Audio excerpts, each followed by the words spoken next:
अभी मौजूद है हर्षी, जैसा कि आपने पूरा मामला सुना, 8 लाख का लोन जो है वो 60 लाख का हो गया है। अगर 33 साल की उम्र में रजनीश ने लोन लिया है तो वो 96 बरस तक वो लोन चुकाता रहेगा। आपका पीस ऑफ एडवाइस क्या है रजनीश जी के लिए? प्रोग्राम में आने से पहले मैंने ये इनके डॉक्यूमेंट्स देखे तो 3 महीने में जून में डिसबर्समेंट हुआ था इनका। इन्होंने पार्टली प्रीपेमेंट भी किया है। उसके बाद जो आउटस्टैंडिंग रहती है वो है करीबन 7,82,000 और इनका जो मासिक हफ्ता है वो 7,08,825।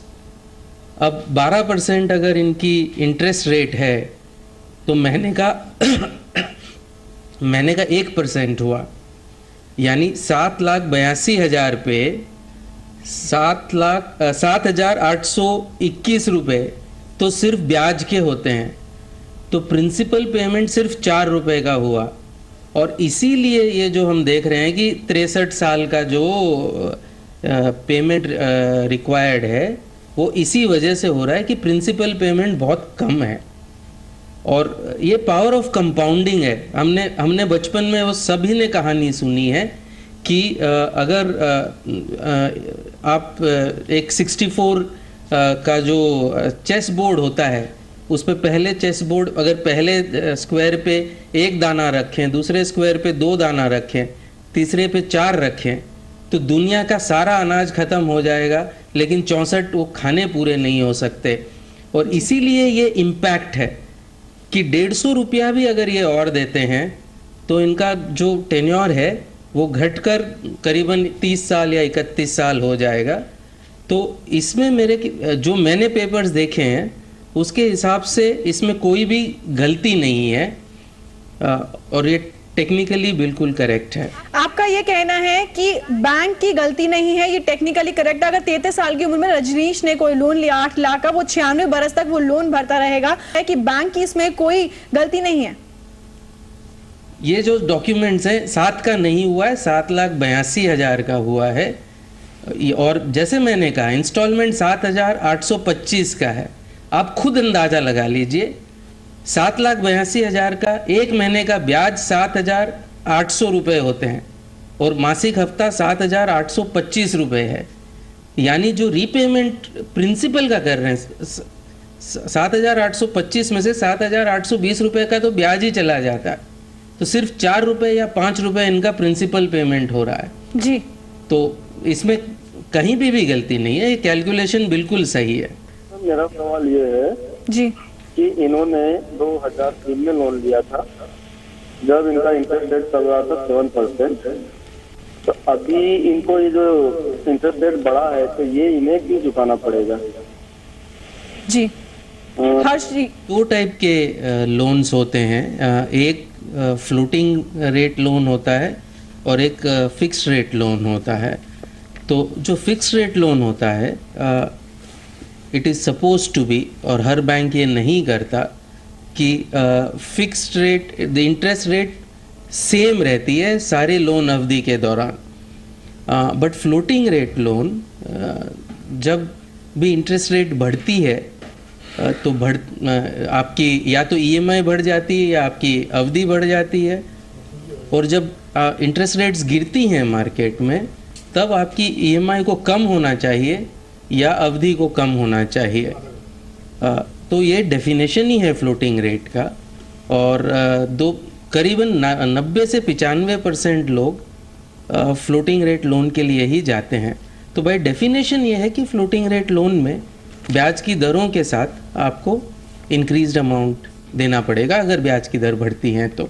जब घटेगी तब आपको उसका फ़ायदा भी मिलना चाहिए, जो कि कई बार नहीं मिलता है, और उसके लिए आपको क्लियरली सावधान रहना चाहिए। और अगर ये फ़ायदा आपको नहीं मिल रहा है तो आपको स्टेप्स लेने चाहिए आपका लोन शिफ्ट करने के लिए या कहीं भी कंप्लेंट करने के लिए बैंकिंग ओम्बड्समैन में या कंज्यूमर कोर्ट में। जी हर्ष जी, क्या एक्सपर्ट एडवाइस है आपका कमल जी के लिए? नहीं, मुझे एक्चुअली उनका सवाल नहीं समझ में आया। 14 महीने हो गए हैं ईएमआई देते हुए, अब क्या परेशानी है? उनका ये कहना है कि दोबारा बैंक उनके पास रिव्यूड लोन के लिए उनको बोला गया था, लेकिन उनके पास कॉल नहीं आया है। अच्छा, उनको प्रॉमिस किया गया था जी। कि अगर इतने दिन रीपेमेंट करेंगे तो आपको एडिशनल लोन मिलेगा, जी। और उसी बेसिस पे उन्होंने वो लोन लिया था। तो इसमें दो चीज़ें हैं। अगर कोई प्रॉमिस किया गया है तो चाहे बैंक ने की हो चाहे उनके एजेंट ने की हो, तो उस प्रॉमिस को उपभोक्ता जो है एनफोर्स कर सकता है।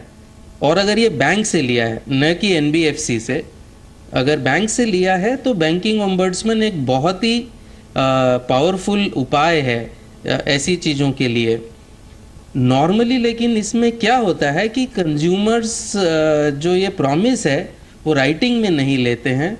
तो जब बैंकिंग ओम्बड्समैन के पास केस जाता है तो उनको प्रूव करने में परेशानी होती है कि ये प्रॉमिस हुई थी या नहीं। बट अगर आप बैंकिंग ओम्बड्समैन के कई डिसीजंस देखें तो वहाँ पे कई चीज़ों में जिनमें ऐसे बहुत कंप्लेंट्स आए हैं कि फॉल्स प्रॉमिसेस होती हैं, उसमें बैंकिंग ओम्बड्समैन ने बहुत ही प्रो कंज्यूमर डिसीजंस भी लिए हैं। तो ज़रूर से उनको बैंकिंग ओम्बड्समैन का दरवाज़ा खटखटाना चाहिए।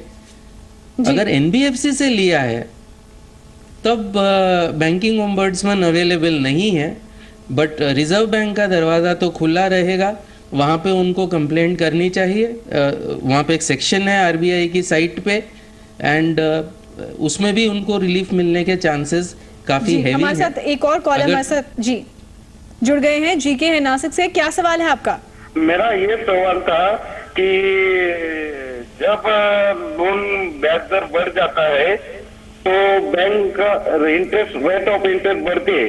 जब बैंक ऑफ इंटरेस्ट कम होता है तो ग्राहकों को कोई जो इंटरेस्ट कम होने के बाद जो पैसा भरना पड़ता है वो क्यों भरना पड़ता है? वो कोई ऐसा नियम है क्या?